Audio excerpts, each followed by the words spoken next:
ইল্লাল্লাহু মুহাম্মাদুর রাসূলুল্লাহ। জীবনে বিশ্বাসের সাথে এই কালেমা যে উচ্চারণ করেছে, মুখ দিয়া বিশ্বাস করেছে, তার পাপের সব শাস্তি শেষ হয়ে যাওয়ার পর আল্লাহ পাক তাকে মুক্ত করবেন জাহান্নাম থেকে। কেউ এরকম জাহান্নামে থাকবে না যে একবার কালেমা বিশ্বাসের সাথে উচ্চারণ করেছিল। এই কথা কাফেরদের ব্যাপারে প্রযোজ্য নয়। সর্বশেষ যে ব্যক্তি জাহান্নাম থেকে মুক্তি লাভ করবে তাকে আল্লাহ পাক বলবেন, ফেরেশতাদেরকে বলবেন, ও আমার ফেরেশতারা, আমার এই বান্দাকে জান্নাত এবং জাহান্নামের মাঝখানে রেখে দাও। জান্নাত এবং জাহান্নামের মাঝখানে লোকটি যখন থাকার জায়গা পাবে, সে জান্নাতের দিকে তাকায়া দেখবে আর কাঁদতে থাকবে। আল্লাহ পাক জিজ্ঞেস করবেন, বান্দারে, যুগের পর যুগ ধরে জাহান্নামে কেঁদেছো, আমি রব্বুল আলামিন জাহান্নাম মাফ করে দিয়া জান্নাত জাহান্নামের মাঝখানে রেখে দিয়েছি, আযাব থেকে তো বেঁচে গেছো, এখন কান্দো কেন? লোকটি বলবে, রব্বুল আলামিন কান্দি এই কারণে, জাহান্নাম থেকে মাফ করেছো, তোমার শুকরিয়া আদায় করি। জান্নাত তো আমার কপালে নাই, কিসমতে নাই, কিন্তু জান্নাত আমি এখান থেকে দেখতে পাচ্ছি, জান্নাতের সুঘ্রাণ আমার নাকে আসতেছে, কপালে নাই যাওয়ার। আমি কাঁদি এই জন্য, তুমি যদি মেহেরবানি করে আমাকে জান্নাতের দরজার কাছে একটু দাঁড় করায় দিতা, প্রাণ ভরে তোমার জান্নাতের দৃশ্যটা একটু দেখতাম। আল্লাহ পাক তার আরজি পূরণ করবেন, বলবেন যাও, ফেরেশতাদের বলবেন এর জান্নাতের দরজার কাছে দাঁড় করায় দাও। জান্নাতের দরজার কাছে দাঁড়িয়ে লোকটি আবার কান্না শুরু করবে। আল্লাহ পাক প্রশ্ন করবেন, এবার কান্দো কেন? লোকটি বলবে, রব্বুল আলামিন কান্দি এই কারণে, জান্নাতের এই দরজায় দাঁড়ায়া জান্নাতের অফুরন্ত নেয়ামত কিছুই ভালো করে দেখা যায় না, শুধু অল্প জায়গা দেখি। যদি তুমি আমারে দয়া করে জান্নাতের মাঝখানে দাঁড় করায় দিতা, চতুর্দিকে তাকায়া তাকায়া দেখা কলিজারে ঠান্ডা বানাইতাম। তবে আমি ওয়াদা করি, জান্নাতের কোনো নাজ নেয়ামত, কোনো ফল আমি খাবো না, ধরবো না, সইব না। একটুখানি মেহেরবানি করে মাঝখানে দাঁড় করাইয়া দাও, জান্নারে ঠান্ডা করি। আল্লাহ রব্বুল আলামিন ফেরেশতাদের বলবেন, আমার এই বান্দারে জান্নাতের মাঝখানে দাঁড় করাইয়া দে। আল্লাহর নবী বলেন, জান্নাতের মাঝখানে দাঁড়িয়ে লোকটি আগের চাইতে আরো জোরে চিৎকার মেরে কাঁদতে থাকবে। আল্লাহ পাক বলবেন, বান্দারে কি হলো তোর? দরজার কাছে আসতে চাইছিলে, আইনা দিলাম। আবার এবার মাঝখানে আসতে চাইছো, তাও এনে দিয়েছি, আবার কান্দো কেন? লোকটি বলবে, রব্বুল আলামিন এবার কান্দি এই জন্যে, তুমি যখন দয়া করে একটিবার জান্নাতের মাঝখানে এনে আমাকে দাঁড় করায় দিয়েছো, তুমি রহমান রহিম গফুরুর রহিম, এই জান্নাত থেকে আবার আর বাইর করে দিও না। আল্লাহ রাব্বুল আলামিন বলবেন, ও আমার বান্দারে, আমার এই জান্নাত তোর খুব পছন্দ হয়েছে নাকি? লোকটি বলবে, রব্বুল আলামিন কলিজা ঠান্ডা হয়ে গেছে, ভাবতেও পারি না এই জান্নাত এত সুন্দর। আল্লাহ পাক বলবেন, বান্দারে এরকম একটি নয়, দুইটা নয়, তোর জন্য আমি 10টা জান্নাত এরকম রিজার্ভ করে রাখছি। সুবহানাল্লাহ। আল্লাহ পাককে ভয় করে পৃথিবীর সমস্ত পাপ থেকে যারা নিজেকে রক্ষা করবে, আল্লাহ তাদের জন্য এই জান্নাত রেখে দিয়েছেন। সুবহানাল্লাহ। সেই জান্নাতের রিসিপশন আপনারা আন্দাজ করতে পারবেন না, রিসিপশন কারে কয়। কি এর প্রধানমন্ত্রী আর প্রেসিডেন্ট, 4-5টা পুলিশ আর আর্মি আসে একটা ফট করে সেলুট মারলো, বা শেষ হয়ে গেল, এরকম না। জান্নাতীদেরকে রিসিপশন দেওয়া হবে। জান্নাতীরা যখন আল্লাহর হুকুমে জান্নাতের দিকে যেতে লাগবে, আর যখন জান্নাতের কাছে চলে যাবে, আল্লাহ রাব্বুল আলামিন শোনায় দিচ্ছেন, হাত্তা হাত্তা ইযা জাউহা ফুতিহাত আবওয়াবুহা ওয়া ক্বালা লাহুম খাযানাতুহা সালামুন আলাইকুম তিবতুম ফাদখুলুহা খালিদিন। সুবহানাল্লাহ। জান্নাতীরা যখন জান্নাতে প্রবেশ করার দরজার মুখোমুখি হবে, দ্বার রক্ষীগণ তখন বলবে সালামুন আলাইকুম, আল্লাহর শান্তি তোমাদের উপরে বর্ষিত হোক। সুবহানাল্লাহ। দুনিয়ার টাটকা টাটকা সুখগুলি দুই পা দিয়ে ঠেলে দিয়েছো, টাটকা সুখগুলি গ্রহণ করো নাই, হারাম খাও নাই, আল্লাহর দ্বীন কায়েমের জন্য রক্ত দিয়েছো, জীবন দিয়েছো, কষ্ট করেছো, আল্লাহকে ভয় করেছো। আমাদের সালাম গ্রহণ করো, জান্নাতের মধ্যে ঢুকে যাও চিরকালের জন্য। সুবহানাল্লাহ। আর বাইরে হওয়া লাগবে না, চিরকাল এই জান্নাতের মধ্যে তোমরা বসবাস করতে পারবে, আল্লাহ রাব্বুল আলামিনের ফেরেশতারা বলে দিবেন। জান্নাতের মধ্যে আল্লাহ পাক হুরদের সঙ্গে জান্নাতীদের বিয়ের ব্যবস্থা করে দিবেন। কোরআনে কারিমে আল্লাহ পাক বলেন মুত্তাকিইনা আলা সুরুজিম মাসফুফাতিন ওয়া যাওয়াজনাহুম বিহুরিন ঈন। সামনাসামনি ভাবে সাজানো সারি সারি আসন সমূহের উপর তারা ঠেস লাগায় বসে থাকবে, আর আল্লাহ রাব্বুল আলামিন হুরদের সাথে জান্নাতীদের বিয়ের ব্যবস্থা করে দিবেন। যেসব হুরের সঙ্গে বিয়ে হবে তাদের আল্লাহ পাক বিবরণ দিচ্ছেন কি রকম হবে তারা। লাম ইয়াতমিসহুন্না ইনসুন ওয়ালা জান, এর পূর্বে জিন এবং ইনসান এদেরকে কেউ স্পর্শ করে নাই। কি রকম তারা? কাআন্নাহুন্নাল ইয়াকুতু ওয়াল মারজান, যেমন ঝিনুকের ভিতরে মণিমুক্তা থাকে এইভাবে আল্লাহ পাক তাদেরকে পবিত্র করে রেখে দিয়েছেন। আমার প্রিয় ভাইরা, আল্লাহ রাব্বুল আলামিন কোরআনে কারীমের ভিতরে বলেছেন ফাবিআইয়ি আলা'i রাব্বিকুমা তুকাযযিবান। জান্নাত দান করে আল্লাহ পাক এবার জান্নাতীদেরকে সম্বোধন করে বলবেন ইয়া ইবাদি লা খাউফুন আলাইকুমুল ইয়াওমা ওয়ালা আনতুম তাহজানুন।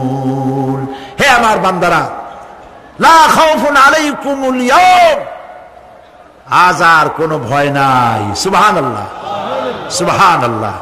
আজ আর কোনো ভয় নাই, কোনো চিন্তাও নাই, আরামে এই জান্নাতের মধ্যে বসবাস করো।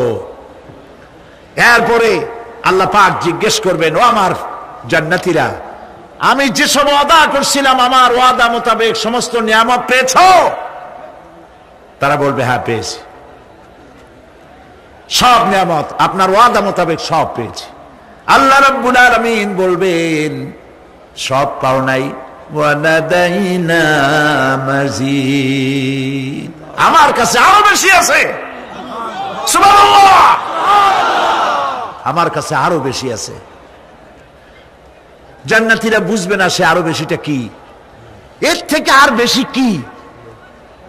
প্রিয় ভাই সব, নবী করিম সাল্লাল্লাহু আলাইহি সাল্লাম বলেছেন জান্নাতের সুখ আর শান্তি কোন চোখ নাই যা দেখেছে, যা কোন অন্তঃকরণ নাই যা কল্পনা করতে পেরেছে।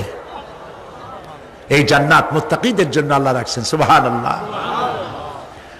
জান্নাতীরা ভাবতেও পারবে না সেই নিয়ামতগুলি কি। প্রিয় ভাই সব, সেই মুহূর্তে আল্লাহর নবী মুহাম্মদ রাসূলুল্লাহ সাল্লাল্লাহু আলাইহি ওয়াসাল্লাম বলবেন রব্বুল আলামিন, আমার উম্মতেরা জান্নাতীরা বুঝতে পারে নাই আপনার কাছে কি নিয়ামত আরো বেশি আছে। আমার এই উম্মতেরা জান্নাতীরা আপনার ওয়াদা মোতাবেক সব পেয়েছে, কিন্তু একটি জিনিস এখনো তাদের কিসমতে হয় নাই। সে জিনিসটা হলো যারা তার রবকে না দেখে শুধু কোরআন আর হাদিসের কথা শুনে আরবের ঘুম হারাম করে তাহাজ্জুদের নামাজ আদায় করেছিল, চোখের পানি ফেলেছিল। যারা জান্নাত দেখে নাই, জাহান্নাম দেখে নাই, আপনাকে ভয় করে যারা জীবন পরিচালনা করেছিল, যারা আপনাকে দেখে নাই, না দেখে শুধু কোরআন হাদিস বিশ্বাস করে যারা অকাতরে নিজেদের জীবন বিলায় দিয়েছিল, এই জান্নাতীরা এখন পর্যন্ত তার রবকে দেখতে পারে নাই। আল্লাহ রাব্বুল আলামিন তার সামনে থেকে 70,000 পর্দা সরে যাবে। আল্লাহ পাক বান্দাদের আরজি পুরা করার জন্য জান্নাতীদের সামনে তিনি জালোয়া ফরোজ হবে। কোরআন শরীফের ভিতরে আল্লাহ পাক বলেন, জান্নাতীরা তারা আল্লাহর দিকে, জান্নাতীরা তার রবের দিকে তাকিয়ে থাকবে, আর রব তার বান্দাদের দিকে তাকায়া থাকবে। প্রাণ ভরে জান্নাতীরা রবকে দেখবে, সুবহানাল্লাহ, আল্লাহ পাককে দেখবে। প্রাণ খুলে আজ দোয়া করি রব্বুল আলামিন, জান্নাতের যেই পরিবেশে, যেই জায়গায় তুমি দয়া করে তোমার গোলামদেরকে তুমি নিজেই দর্শন দিবে, দেখা দিবে। মনিব গো, ও আমাদের রব, আজ এই বিশাল জনসমুদ্র নিয়ে তোমার দরবারে আবেগ ভরা কণ্ঠে বলি, যেই অনুষ্ঠানটি তুমি এমন মুবারক অনুষ্ঠান করবে যেখানে তুমি জান্নাতীদেরকে দেখা দিবে, ওই জান্নাতের কোনো একটি, ওই অনুষ্ঠানের কোনো একটি কোনায় কানায় আমাদেরকেও দাঁড় করাইয়া দেখার তৌফিক। প্রিয় ভাই সব, আল্লাহ রাব্বুল আলামিন মানুষের সামনে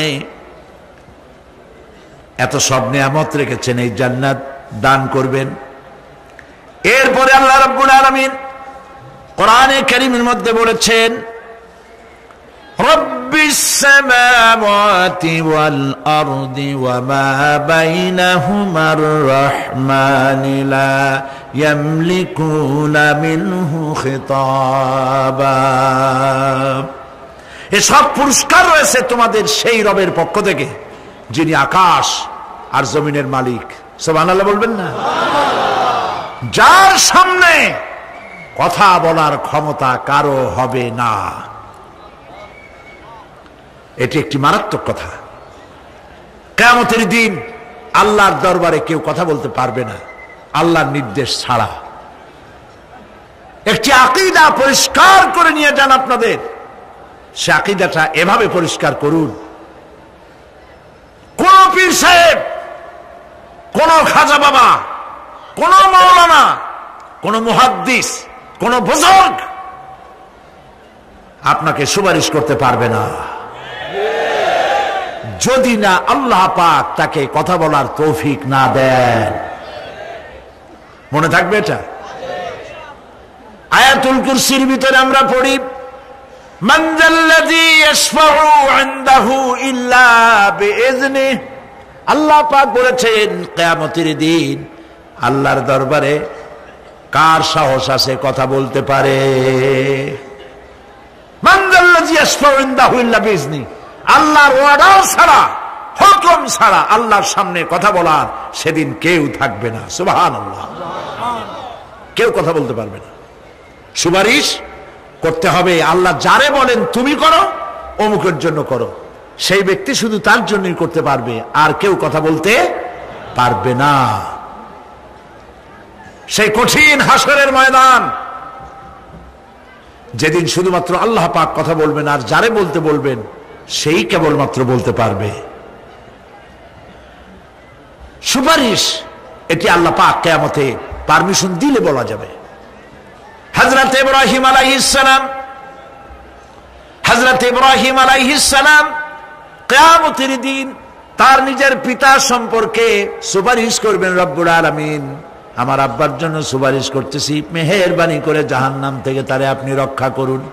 আল্লাহ রব্বুল আলামিন বলবেন, ইব্রাহিম তোমার সুপারিশ মঞ্জুর হবে না।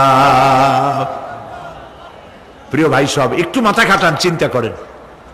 উলুল আযম পয়গম্বর, জাতির পিতা। কে জাতির পিতা?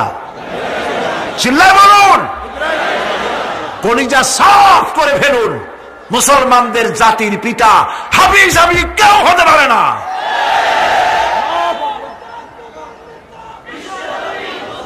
মিল্লাতা আবিকুম ইব্রাহিম। ইব্রাহিম আলাইহিস সালাম এই মিল্লাতের পিতা। সুবহানাল্লাহ। হযরত ইব্রাহিম আলাইহিস সালাম কিয়ামতের দিন বলবেন, আল্লাহ আমার আব্বার জন্য সুপারিশ করছি। আল্লাহ পাক বলবেন মঞ্জুর হবে না।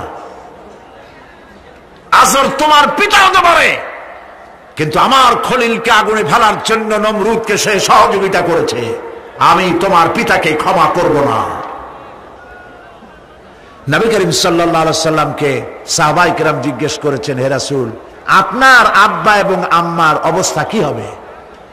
নবী করিম সাল্লাল্লাহু আলাইহি সাল্লাম কেঁদে ফেলেছেন, সব বলেছেন, আমি তাদের কোনো উপকারে আসব না। আল্লাহু আকবার। মিল্লাতা আবিকুম ইব্রাহিম। ইব্রাহিম আলাইহিস সালাম এই মিল্লাতের পিতা। সুবহানাল্লাহ। হযরত ইব্রাহিম আলাইহিস সালাম কিয়ামতের দিন বলবেন, আল্লাহ আমার আব্বার জন্য সুপারিশ করছি। আল্লাহ পাক বলবেন মঞ্জুর হবে না।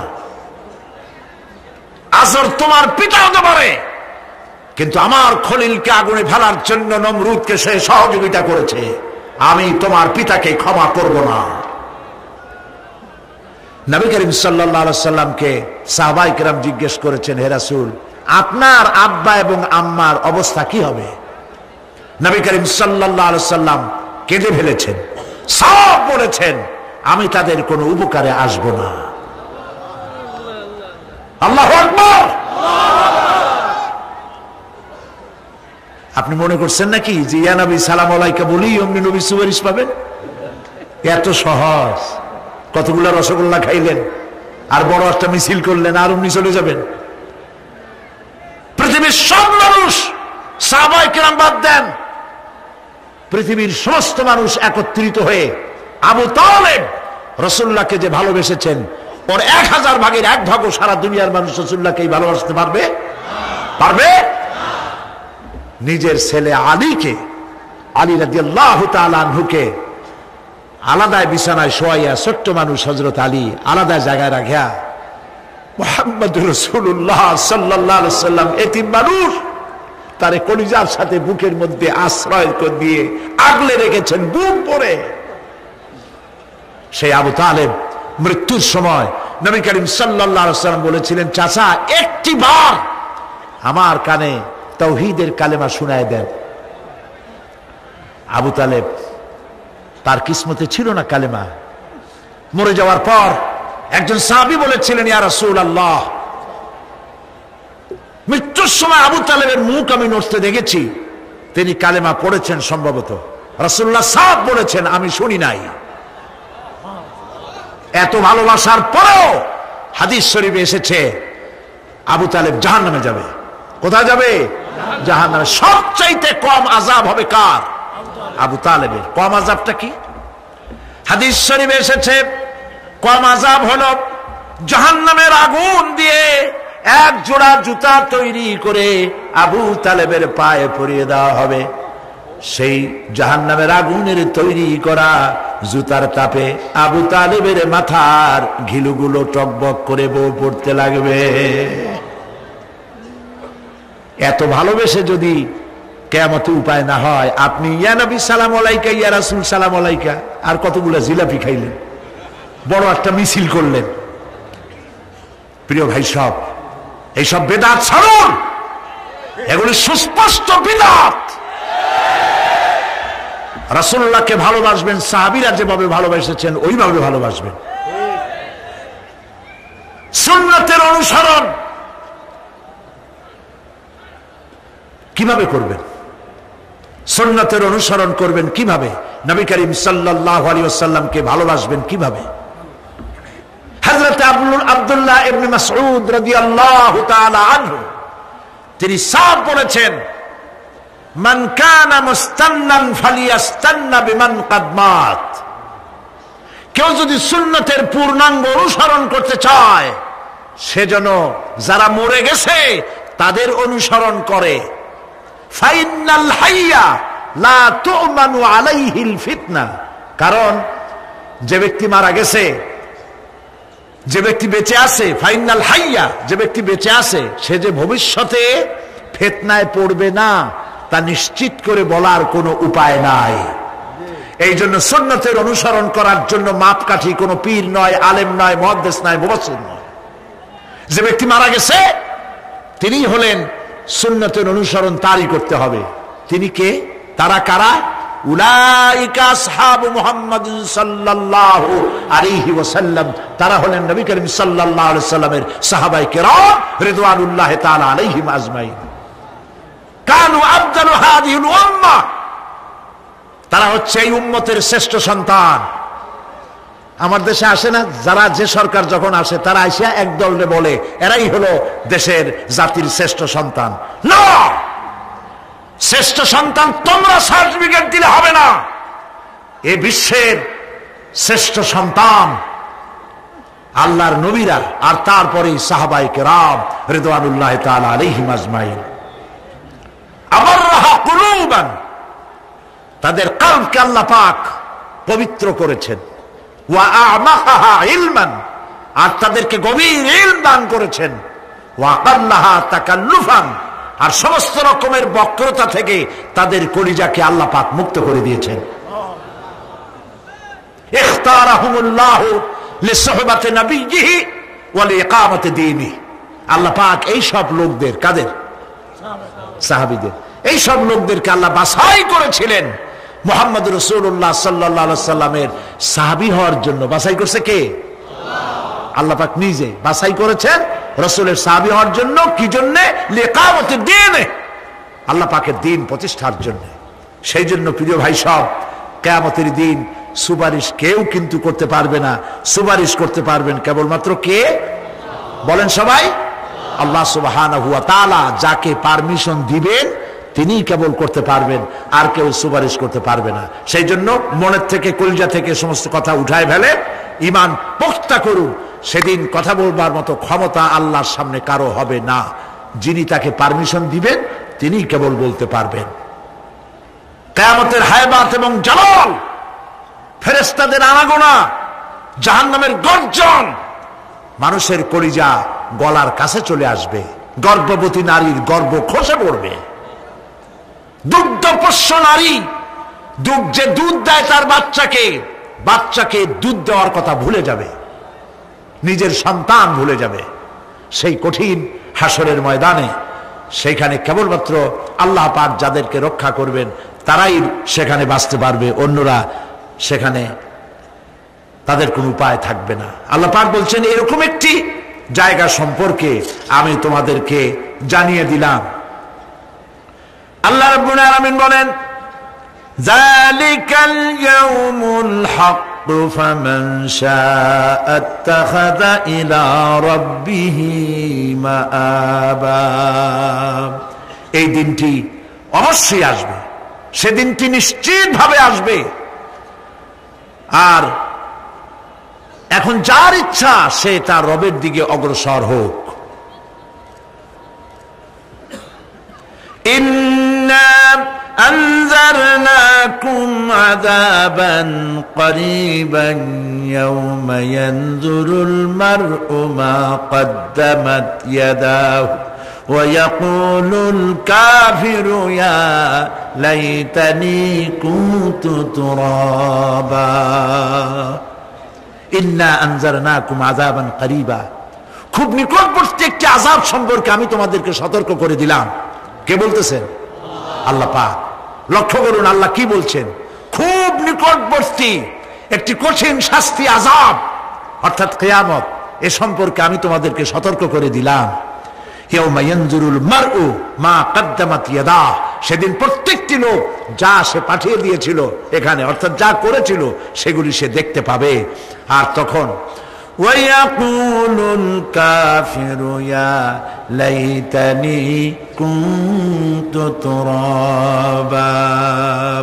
সেই কিয়ামতের ময়দানে অবস্থা দেখে কাফেররা বলবে, আহারে মানুষ না হইয়া যদি মাটি হইয়া যেতাম, যদি মাটি হতাম, যদি মানুষ না হয়ে না জন্মাতাম, আজ এই হাসরের ময়দানে এইখানে এই বিচারের মুখোমুখি হতাম না, মাটি হইলে বরং অনেক ভালো হতো। প্রিয় ভাই সব, সূরা আন-নাবা সংক্ষিপ্ত আকারে যে আলোচনাটি করলাম সে আলোচনাটি ছিল এই পরকাল হবে, কিয়ামত হবে, এতে কোনো সন্দেহ নাই। আছে সন্দেহ? কোনো সন্দেহ নাই, অবশ্যই কিয়ামত হবে। এবং সেই কিয়ামত কেমনে হবে সেগুলির দৃষ্টান্ত মানুষ মরলে পচে যাবে, গলে যাবে, তারপরে চিন্তা হবে কেমনে, সেগুলি আমি আপনাদের সামনে আলোচনা করেছি। তারপরে জান্নাত এবং জাহান্নাম দুটি ভাগ হবে, সেগুলির ব্যাপারেও আমি আপনাদের সামনে আলোচনা করেছি। আজকে মুনাজাতের আগে সর্বশেষ যে কথাগুলি বলতে চাই সে কথাগুলি হলো এই পৃথিবীতে আমরা এসেছি, চলে যাব, যাওয়ার আগে এই কোরআন একটি বিশাল জনগোষ্ঠী এমন বানাতে চেয়েছে যে জনগোষ্ঠী এই কোরআন দিয়ে একটি বিশাল সমাজ গড়বে, রাষ্ট্র গড়বে, এমন রাষ্ট্র গড়বে যেই রাষ্ট্রে দুঃখ থাকবে না, অশান্তি থাকবে না, যেখানে সুখ থাকবে, সমৃদ্ধি থাকবে, আর কিয়ামতের দিন আল্লাহর জান্নাতে তারা চলে যাবে। তেমন একটি সমাজকে আমরা চাই। সবাই বলেন সেরকম একটি সমাজকে আমরা চাই। কারা কারা চাই হাত তুলে দেখা।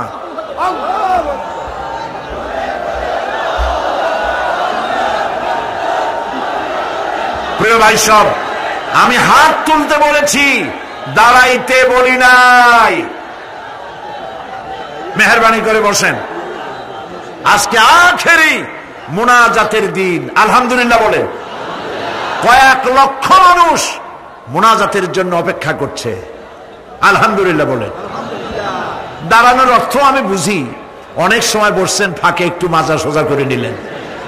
বসেন বসেন, আর একটু জোরে সরে জিকির করেন, লা ইলাহা ইল্লাল্লাহ, লা ইলাহা ইল্লাল্লাহ, আরো জোরে লা ইলাহা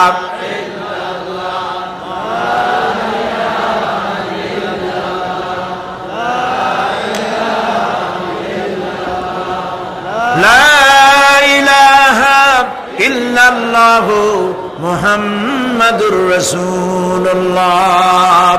বসা মানুষেরা দাঁড়ানো ভাইদেরকে বসতে সাহায্য করুন। কেমনে করবেন বুঝে নেন। প্রিয় ভাই সব, কিয়ামতের দিন আমরা যেতে চাই জান্নাতে। কোথায় যেতে চাই বলেন? জোরে বলেন। এই জান্নাতে যাওয়ার জন্য দুইটা কাজ করতে হবে। কয়টা কাজ?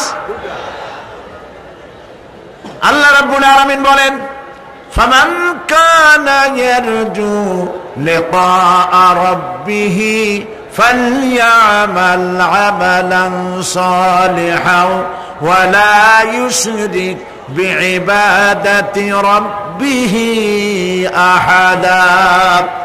আল্লাহ পাক বলেন, যে বাজারা আমার সঙ্গে দেখা করতে চায় কিয়ামতে, দুইটা কাজ করা লাগবে। বলেন কয়টা কাজ? একটা হলো নেক আমল। কি আমল বলেন? নেক আমল। নেক আমল কারে বলে? নেক আমল করতে হলে আবার দুইটা শর্ত লাগে। এক নম্বরে কাজটা করতে হবে আল্লাহরে খুশি করার জন্য। কারে খুশি করার জন্য? একটা মাদ্রাসা বানাইছি যাতে লোকেরা বলে যে বড় একটা মাদ্রাসা বানাইছে, এই জন্য মাদ্রাসা বানাবেন, মসজিদ বানাবেন, হসপিটাল বানাবেন, যা কিছু করেন নিয়ত হবে আল্লাহকে খুশি করা। নিয়ত হবে কারে খুশি করা? আল্লাহ পাককে খুশি করা। এই হলো নেক আমলের প্রথম শর্ত। কাজ হবে আল্লাহকে খুশি করার জন্য। দুই নম্বরে কাজটি হতে হবে সুন্নতে নববী সাল্লাল্লাহু আলাইহি ওয়াসাল্লামের উপরে। মনে থাকবে, দাড়ি রাখবো। কেন রাখবো? রাসূলের সুন্নাত। রাখবো কারে খুশি করার জন্য? আল্লাহকে খুশি করার জন্য। রাখবো কার মতো? রবীন্দ্রনাথের মতো, কার্ল মার্কসের মতো, কবির মতো নয়। রাখতে হবে কার মতো? নবীর মতো। বুঝে নেন, কাজটা হতে হবে আল্লাহকে খুশি করার জন্য। দুই নম্বরে কাজটা হতে হবে সুন্নতে নববী সাল্লাল্লাহু আলাইহি ওয়াসাল্লামের উপরে হতে হবে। তাহলে এই হলো এক নম্বর। জান্নাতে যাওয়ার জন্য, আল্লাহর সাথে দেখা করার জন্য এক নম্বরের কাজ হলো নেক আমল। বলেন এক নম্বরের কাজ কি? দুই নম্বরের কাজ ওয়ালা ইউশরিক বিইবাদাতি রাব্বিহি আহাদা। আল্লাহ রাব্বুল আলামিনের ইবাদতের সাথে কাউকে শরীক স্থাপন করা যাবে না। আমরা যারা মুসলমান, অধিকাংশ মুসলমান শিরকের ভিতরে মুবতালা হয়ে আছে। বিশ্বাস করেন কিনা বলেন? কাফেরেরা তো মুশরিক আছেই, ওরা তো মুশরিক আছেই, কিন্তু আমরা মুসলমানেরা আমাদের আমলের মধ্যে আমাদের অজান্তে সবের নিয়তে অনেক শিরক আমরা করে বসি। নাউজুবিল্লাহ, বলেন নাউজুবিল্লাহ।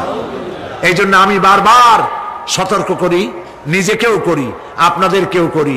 এই কারণে করি, শিরকের গুনাহ আল্লাহ মাফ করবেন না। ইন্না শিরকা লাযুলমুন আযীম, শিরক মস্ত বড় অপরাধ, জুলম, আল্লাহ মাফ করবেন না। আল্লাহর কাছে কান্দে কান্দে মাপ চাওয়া লাগবে যে আল্লাহ শিরক থেকে আমাকে রক্ষা করো, বাঁচাও। অনেক গোপন শিরক আছে।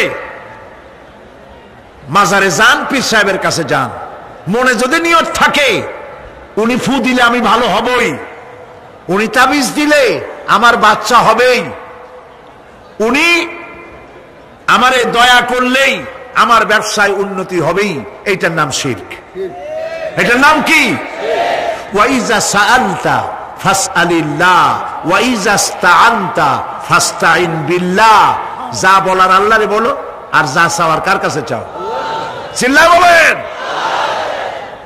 কলিজাটাকে পরিষ্কার করে যান আজকের মাহফিলে। এই কলিজায় কারো প্রতি কোনো ভয় রাখবো না আল্লাহ ছাড়া। ভয় করবো কারে বলেন? মহব্বত আল্লাহ ছাড়া, এত বেশি মহব্বত আর কাউকে করবো না। আল্লাহ তাআলা আমাদের কলিজায় তোমার ভয় এবং মহব্বত দিয়ে ভরে দাও, রাসূলের মহব্বত দিয়ে আমাদের দিলকে ভরে দাও। বিশ্বাস করুন ভাই সাহেব, কোরআন শরীফ আমার সামনে, বিশ্বাস করুন, দেশি পীর বিদেশি পীর, খাজা বাবা দেশি এবং বিদেশি, কেউ আপনার ভাগ্য বদলাই দিতে পারবে না। এ পিছনে দৌড়ায় দৌড়ায় কোনো লাভ নয়। এতক্ষণ মসজিদের ভেতরে বসে আল্লাহর কাছে কাঁদেন। ওয়াকালা রাব্বুকুম উদউনি আস্তাজিব লাকুম। তোমার রব বলেছে আমারে ডাকো, আমি ডাকের সাড়া দিয়ে দেব। সুবহানাল্লাহ। আর আল্লাহ বলেছেন আমার ইবাদতের সাথে কাউকে শরীক করবে না। খবরদার। আলাইসাল্লাহু বিকাফিন আবদা। আল্লাহ প্রশ্ন করছেন, আলাইসাল্লাহু বিকাফিন আবদা, আমি কি আমার বান্দার জন্য যথেষ্ট নই? চিল্লায় বলুন অবশ্যই যথেষ্ট। আবার বলেন অবশ্যই যথেষ্ট। কলিজা সাফ করে ফেলেন। সম্রাট শাহজাহান, দিল্লির সম্রাট, হাবিজাবি সম্রাট না, দিল্লির সম্রাট। এখন কোথায়? কবরের মধ্যে। কবি বলতেছেন, শাহনে জাহা কো जिन्हें फकर से देते थे बाज, शाहने जहां को जिन्हें फकर से देते थे बाज, वाज कब्र में है सूरह अलहम्दु की मोहताज। সারা ভারতবর্ষ যারা ট্যাক্স দিয়ে নিজেকে সৌভাগ্যবান বলে মনে করত, সে আজ কবরের মধ্যে ভিক্ষুকের মতো সূরা আলহামদুর মতো একটি সূরার মুহতাজ হয়ে ভিক্ষুকের মতো শুয়ে আছে। সম্রাট শাহজাহান মসজিদে বসে আছে, এক ফকির ঘুরতেছে। লোকেরা কয় ছোটবেলা থেকেই তোমার খয়রাত করতে দেখলাম, ভিক্ষা কি জীবনেও যাবে না তোমার? লোকটি বলছে, আমি ভিক্ষা করবো স্যার, আমার উপায়টা কি? কারণ আমারও তো লোকেরা এই মুরব্বীকে বসায় না। এই লোকটি আমি ভিক্ষা করা ছাড়া করবো কি? লোকেরা তো আমার 60 টাকা 50 টাকা 100 টাকা দেয় না, 4 আনা 5 আনা 1 টাকা এই আমার দেয়। এ দিয়ে আমি বড় লোক হবো কেমন? লোকটি বলছে, আচ্ছা দেখো, তুমি তো জায়গা মতো যাইতে পারো নাই, বাদশার কাছে যাও, এমন দেওয়া দেবে জীবনে আর খয়রাত করা লাগবে না। তো বাদশার কাছে কি খয়রাতি যাইতে পারে কোনোদিন? কয় হ্যাঁ, এখন পারবা। কেমনে? কয় সম্রাট শাহজাহান এখন একা একা মসজিদে আছেন। তখনকার এসব বাদশারা অনেকে নামাজি ছিলেন, দিনদার ছিলেন। ফকির দরজার কাছে দাঁড়াইয়া দেখতে পাচ্ছে কেউ নাই, দেহরক্ষীরা দূরে দূরে দাঁড়ানো। বাদশাহ মসজিদের ভেতরে বসে হাত তুলে ঝুলতেছে আর কাঁদতেছে, চোখের পানি দিয়া দাঁড়িয়ে ভিজে ভিজে পড়ছে। এই দৃশ্য অনেকক্ষণ দেখলো ফকির। কিছুক্ষণ পর সম্রাট শাহজাহান মসজিদ থেকে বেরিয়ে আসছে। ফকির বলছে, আসসালামু আলাইকুম হুজুর। তিনি বললেন, ওয়ালাইকুম আসসালাম। চলে গেল। বাদশা বলল, আমার কাছে তো কেউ আইসা কিছু না চাইয়া তো যায় না, এরে দেখলাম খয়রাতির মতো কিছু চাইলো না, বেটা ভয় করলো নাকি? এদিকে আসো। আসছে। ভয় পাইছো? কয় না, ভয় পাইনি। তো কিছু যে চাইলে না? ফকির বলছে, জাহাপানা সত্যিই কিছু চাইতে আসছিলাম। তারপর চাইলে না কেন?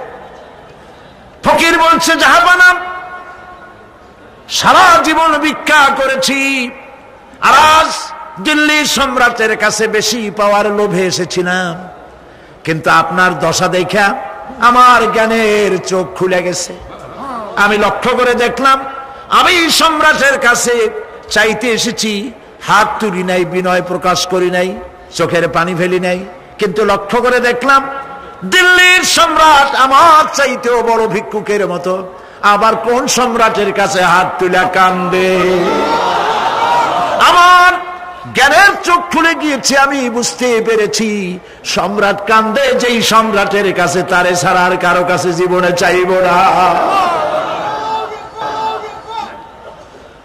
এই কথাই সূরা ফাতিহায় প্রত্যেক দিন পড়ি, বুঝি না কি পড়ি।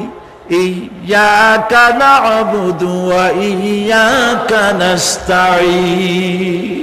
আয় আল্লাহ, একমাত্র তোমার গোলামি করি আর তোমার কাছে সাহায্য চাই, তুমি ছাড়া কারো কাছে সাহায্য চাই না।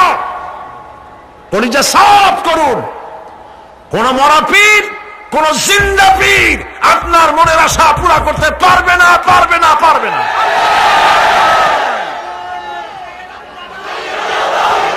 আর আজ থেকে কোন মাজারে টাকা দিবেন না, পয়সা দিবেন না, আগরবাতি দিবেন না, মোমবাতি দিবেন না, গোলাপ পানি দিবেন না। কারা কারা দিবেন না হাত উঁচু করে দেখা। হাত নামান, হাত নামান। আল্লাহ পাক তুমি এই হাতগুলি কবুল করো, জোরে বলেন আমিন। এই চট্টগ্রাম ছিল স্বাধীনতা আন্দোলনের লালন ভূমি, সূতিকাগার। এই চট্টগ্রামের বুকের উপরে দাঁড়িয়ে শহীদ প্রেসিডেন্ট জিয়াউর রহমান স্বাধীনতার ঘোষণা দিয়েছিলেন। সেই চট্টগ্রাম স্বাধীনতার গৌরবে ধন্য। সেই চট্টগ্রামকে আল্লাহ পাক ইসলামের চট্টগ্রাম, শিরক এবং বিদআত মুক্ত চট্টগ্রাম আল্লাহ বানায় দিন। আমি অত্যন্ত আনন্দিত, খুশি বর্তমান সরকার চট্টগ্রামকে বাণিজ্যিক রাজধানী ঘোষণা করায় সরকারকে ধন্যবাদ জানাই। আমি ধন্যবাদ জানাই চট্টগ্রাম আন্তর্জাতিক বিমানবন্দর। আমরা আজ থেকে বহু বছর আগে সেই কোন জায়গায় যেন, কোন স্কুল বলো না, কলেজিয়েট হাই স্কুল ময়দানে 80-র দশকে এভাবে মাহফিলে বলেছিলাম, চট্টগ্রাম এই আন্তর্জাতিক বিমান, তখন আন্তর্জাতিক ছিল না, এই বিমানবন্দরের নাম রাখা হোক আল্লাহর ওলি শুয়ে আছেন এই চট্টগ্রামে হযরত শাহ আমানত রাহমাতুল্লাহ আলাইহি, তার পবিত্র নামে এটা করা হোক। কোন সরকার করে নাই, কোন সরকার করে নাই। সেই দীর্ঘদিনের দাবির ফলশ্রুতিতে চট্টগ্রামকে 4 দলীয় ঐক্যজোটের সরকার চট্টগ্রামের মুসলমানদের কলিজার দাবি পূরণ করে শাহ আমানত ইন্টারন্যাশনাল এয়ারপোর্ট নাম ধারণ করে সেখানে পতাকা উঠতেছে বাংলাদেশের। মসজিদও তৈরি হয়ে গেছে। দুনিয়ার কোন আন্তর্জাতিক বিমানবন্দরের গায়ের সাথে মিশানো এমন মসজিদ আমি দেখছি কিনা আমার মনে পড়ে না। চট্টগ্রামের সৌভাগ্য, আলহামদুলিল্লাহ। আমার কলিজা চায় আমি আপনাদের সাথে জড়ায় গেছি, আমি আপনাদের সাথে জড়ায় গেছি ভালোবাসা দিয়া, মোহব্বত দিয়ে, কোরআনের কারণে। আর কোনো কারণ নাই, কোনো স্বার্থ নাই। আমি কোনোদিন চট্টগ্রাম থেকে এমপি নির্বাচন করতে আসব না। আপনাদের সাথে আমাদের এই মোহব্বতের সূত্র শুধুমাত্র আল্লাহ, শুধুমাত্র রাসূল, শুধুমাত্র আল্লাহ রাব্বুল আলামিনের এই কোরআন শরীফ, আর কিচ্ছু না। আল্লাহ পাক এই চট্টগ্রামে যারা মাজারের ব্যবসা করে এগুলোরে তুমি হেদায়েত করে দাও, বলেন আমিন। মাজার কেন্দ্র করে যারা বসে আছে ওদেরকে বলেন আল্লাহর রাস্তায় বাড়ি ফিরে যা। এ মাজারে চাষ কি? মাজারগুলির চতুর্দিকে বসে আছে, গাঁজা খায়, দাড়িতে জট, গায়ে সালার শট, শয়তান। বাড়ি যা, বলবেন বাড়ি যা, বাচ্চা রিক্সা চালা, তোরে মাজারে বসতে কইছে কে? মাজারগুলি পাহারা দেবে গভর্নমেন্ট। শাহ আমানত আমাদের সম্পদ, শাহ মাকদুম মুসলিম মিল্লাতের সম্পদ, শাহজালাল মুসলিম উম্মার সম্পদ। এদের মাজারকে সংরক্ষণ করার দায়িত্ব সরকারের। ওখানে তোমার বসে থাকা লাগবে না, খালি পয়সা কামাও আর এই টাকা দিয়া ট্রাক আর বাসের ব্যবসা করো, কোটি কোটি টাকার মালিক হও। আর গাঁজা খায়, ডলিয়া ডলিয়া কলকিতে ঢুকে টান দেয়, চোখ ক্রমে বড় হয় আর গান গায়, মদিনা যাব কেমনে মদিনা। বলে তুই শয়তান, কেমনে মদিনায় যাবি? এত গাঁজা খাইয়ে যাবি তুই মদিনায়? প্রিয় ভাই সব, শীত মুক্ত জীবন যাপন করতে হবে, কোনো আপোষ নাই, নো কম্প্রোমাইজ। মাজারওয়ালাদের সাথে মুসলমানদের কোনো কম্প্রোমাইজ নাই, সাফ কথা। আমরা শিরক এবং বিদআত মুক্ত জীবন চাই। আলহামদুলিল্লাহ বলে কিয়ামতে আল্লাহ পাক নাজাত দিয়ে দেবেন, বলেন আমিন। আমি সপ্তম সংসদে পার্লামেন্টে বলেছিলাম তদানীন্তন হুজুরদের সামনে, বুঝছেন তো কারা? বললাম এই তো বারবার যান উমরা করতে, এখন আর যাইটা না, এখন তো ইলেকশনের সময় না, এখন পার্শ্ববর্তী দেশে সফর করা দরকার। রোজার মাসে এখন আর যাওয়াটাও লাগে না, তখন যাইতো, তখন পট্টি টট্টিও বানতো। বললাম আপনারা উমরা করতে যান, হজ করতে যান, আনেন কি? আতর আর পাথর, সুরমা আর খুরমা। কিন্তু দেখেন না সেখানে কি অবস্থা। আল্লাহ পাক বলেছেন আওয়ালাম ইয়ারাও আন্না জাআলনা হারামান আমিনান, দেখতে পাও না আমি এই শহরকে কি নিরাপত্তার শহর বানিয়েছি? যখন পৃথিবীর চতুর্দিকে লুণ্ঠন হচ্ছে, চুরি হচ্ছে, হত্যা হচ্ছে, ধর্ষণ হচ্ছে, তখন আমার এই শহর দেখো কেমন নিরাপত্তা বানাইলাম।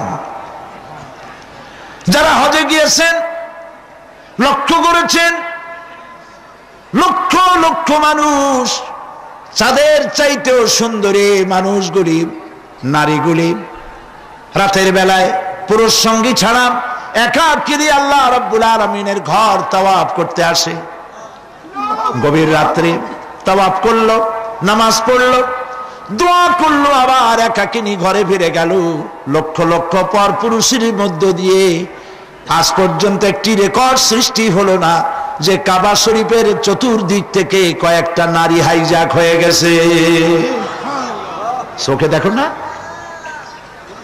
মক্কা শরীফে তো চতুর্দিকে পুলিশ টুলিশ আছে, মুজদালিফায় যেখানে এরকম শামিয়ানা নাই, ঘর নাই, দেওয়ার নাই, লক্ষ লক্ষ নারী আর পুরুষ পাশাপাশি কাছাকাছি সারা রাত শুয়ে থাকে।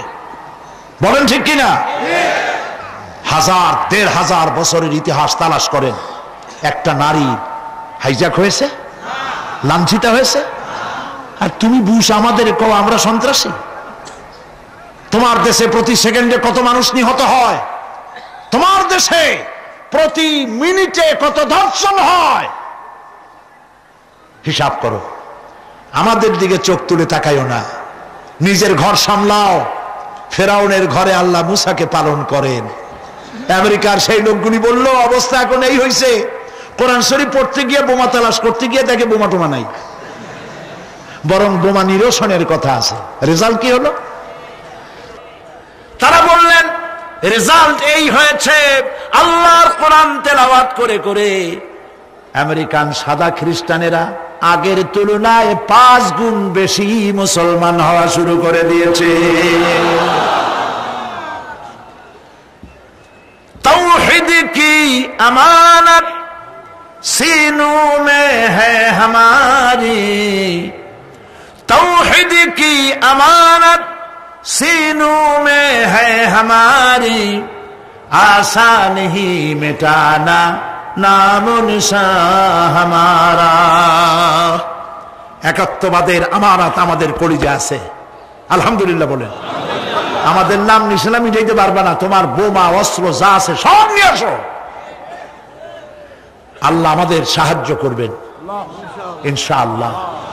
ইন তানসুরুল্লাহ ইয়ানসুরকুম, হে মুসলমানেরা আল্লাহকে সাহায্য করো, আল্লাহ তোমাদের সাহায্য করবেন। আল্লাহর সাহায্য কেমনে করবেন? আল্লাহ দ্বীন কায়েমের জন্য জীবন দিতে প্রস্তুত হয়ে যাও, আল্লাহ পাক সাহায্য করবেন। রব্বুল আলামিন পরিষ্কার করে বলেছেন, ওয়া কানা হাক্কান আলাইনা নাসরুল মুমিনিন, মুমিনদেরকে সাহায্য করা আমি আল্লাহর জন্য ওয়াজিব। সুবহানাল্লাহ বলেন। আল্লাহর জন্য মুমিনদেরকে সাহায্য করা কি? ওয়াজিব। সুতরাং ভয় পাবেন না, ঐক্যবদ্ধ হন, ঐক্যবদ্ধ হন, তাকওয়া সৃষ্টি করুন, আল্লাহর মেহেরবানি আসবে।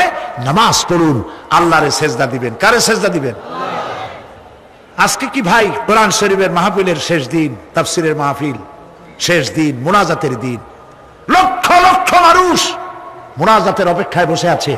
প্রিয় ভাই সব, এই সুন্দর মুহূর্তে আমরা কি ওয়াদা করতে পারি জীবনে আর নামাজ ছাড়বো না? আমরা কি ওয়াদা করতে পারি জীবনে আর মিথ্যা কথা বলবো না? মুসলমানদের কপাল পূর্ণ কেন? কারণ দুনিয়া আমরা সব থেকে বেশি মিথ্যা কথা বলি। বলেন ঠিক কিনা? আমরা সব থেকে বেশি ওজনে কম দেই, আমরা খাদ্যে ভেজাল দেই, আমরা মানুষের শেকায়েত করি, আমরা পরনিন্দা করি, আমরা জমিনের আইল ঠেলি, আমরা নারীর মর্যাদা দেই না। এই সব কারণে আল্লাহ নারাজ হয়ে গেছেন। আমরা কি ওয়াদা করতে পারবো এই অপকর্মগুলি জীবনে আর করব না? পারবো?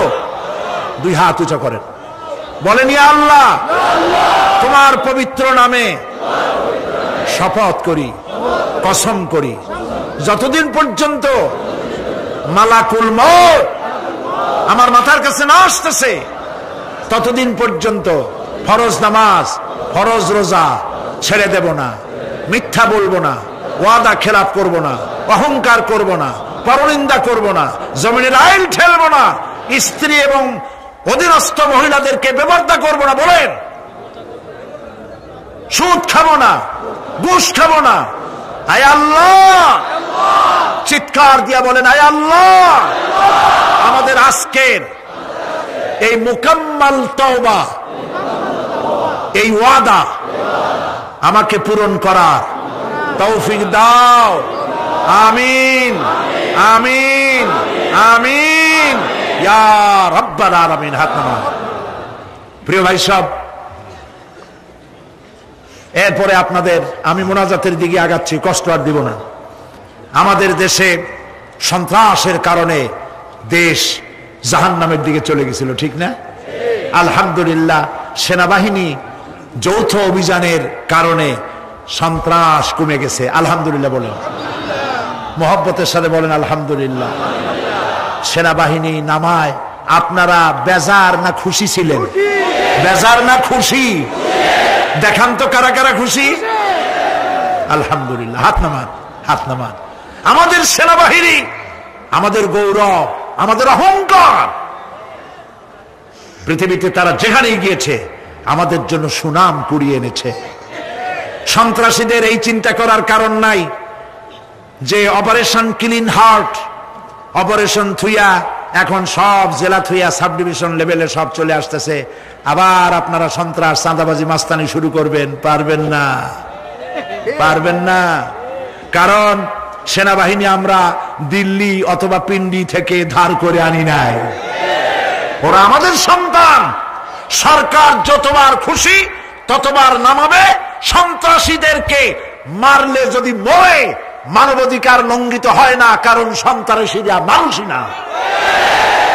তারা যখন হাজার হাজার মানুষ মেরেছে তখন তোমাদের মানবাধিকারের কথা কোথায় ছিল? আজ এত দরদ কেন? বাংলাদেশ গত ঈদের মাঠে, ঈদের রাতে, ঈদের আগের রাত্রে আমরা মক্কা শরীফে ছিলাম। শুনেছি বাংলাদেশে বড় বড় শহরগুলিতে রাত 2:30, 3টা পর্যন্ত মা বোনেরা ঈদের কেনাকাটা করেছে। বাংলাদেশের ইতিহাসে হয়েছে কোনো দিন? সুতরাং এতে নারাজ হয়েছে কারা? 14 কোটি মানুষ বলেছে আলহামদুলিল্লাহ, খালি একটা দল বলেছে নাউজুবিল্লাহ। আল্লাহ তাদের সুমতি দান করুন বলি আমিন। সবাই বলেন আমিন। সুতরাং সেনাবাহিনীর অপারেশনের ব্যাপারে কোনো কথা বলার কোনো প্রয়োজন নাই। বামপন্থীরা বলেছে রুখে দাঁড়াও, সেনাবাহিনী রুখে দাঁড়াবা? খুব আশ্চর্য কথা। পাগলা হাতি হইতে পারে, একটা পাগলা হাতি একটা বাজার ভাঙিয়ে দিতে পারে, 5-6টা মানুষ পাড়ায় মারতে পারে, কিন্তু তুমি রেজিমেন্টের সামনে তুমি কি? তোমরা বামেরা সব এক জায়গায় হইয়াও কামের কাম কিছু করতে পারো নাই, পারবাও না। নির্বাচনে দাঁড়ায় দেখো, তোমাদের বামের যত বড় নেতা আছে প্রত্যেকটা নেতার ব্যাপারে চ্যালেঞ্জ রইল যে যেখানে দাঁড়াবে সেখানেই জামানত হারাবে। কারণ এই দেশের লোকেরা বামপন্থীদের ভালোবাসে না, কারণ বামপন্থীরা জাহান্নামে যাবে। আসহাবুশ শিমাল আসহাবুল ইয়ামিন, ডানপন্থীরা যাবে জান্নাতে, বামপন্থীরা যাবে জাহান্নামে। মুসলমানের বাচ্চা হইয়া নিজেদের পরিচয় দেয় বামপন্থী। আস্তাগফিরুল্লাহ। বাম মানুষেরা বাম হাত দিয়ে কি কাম করে? আস্তাগফিরুল্লাহ। কপাল পোড়া, জোরে কোন কি পোড়া? হুসনাক। আল্লাহ হেদায়েত করুন, জোরে বলেন আমিন, জোরে বলেন আমিন।